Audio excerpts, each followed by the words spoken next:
In today's class, we are going to learn about the surface area and volume of a cylinder. Okay. So all of you know this cylinder is a 3D object, right?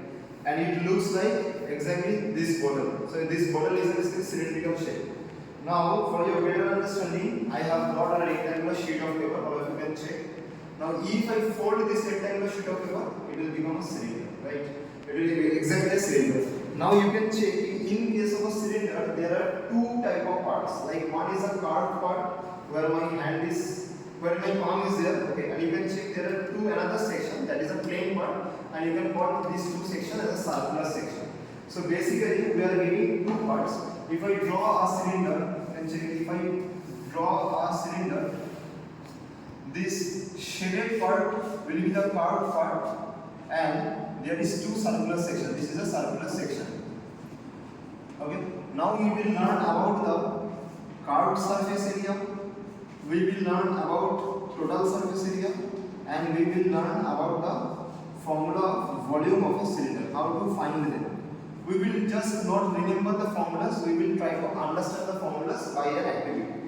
So for that, as I told you, there is a rectangular sheet of paper. You can check. This is the breadth of the paper or width of the paper, and this is the length of the paper. Now, if I cover this cylinder with this paper, you can check. This is exactly fits the carved surface area, right? Exactly fits the carved surface area. So that means I can say that the area of this rectangle is equivalent to the carved surface area of the cylinder, right?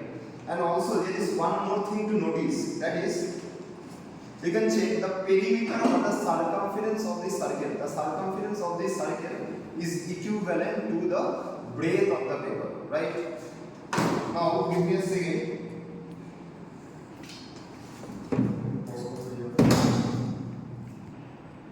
Now all of you can check, I have pasted that paper where I just told you that breadth is equivalent to the circumference of this circle. Now if I know the radius of this circle, obviously I can find out the circumference of the circle, because I know the circumference of the circle is 2 pi r. So that means I can say that this breadth is equivalent to 2 pi r, right?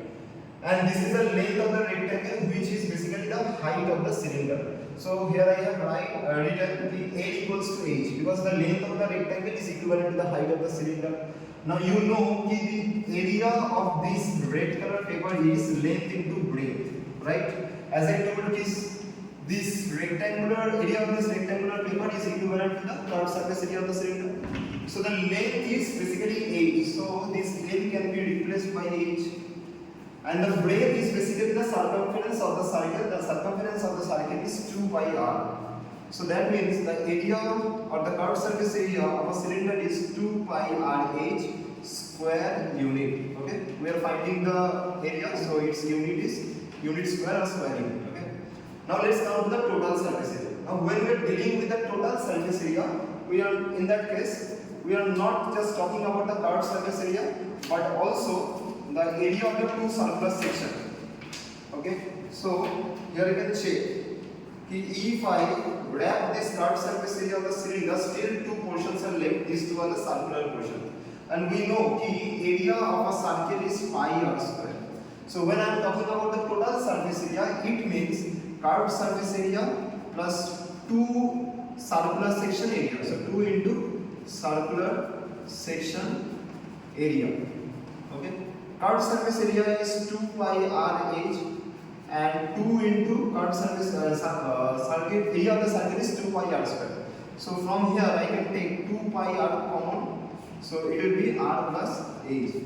So this is the area of a total surface area of a cylinder. What will be its unit? Its unit will be square unit, because we are finding out the area. And last, the volume of the cylinder. Volume means capacity. Like when we have learned about the cuboid or cube, we have learned the volume of a cuboid is length into breadth into age. We have learned the length into breadth into age. But when I am saying the length into breadth, it means basically I am talking about area into height, right? So in case of a cylinder, I know the area of the base is pi r square. So I will write area, that is pi r square, and its height is h. So I will write multiplied by h. So the volume of a cylinder is pi r square h.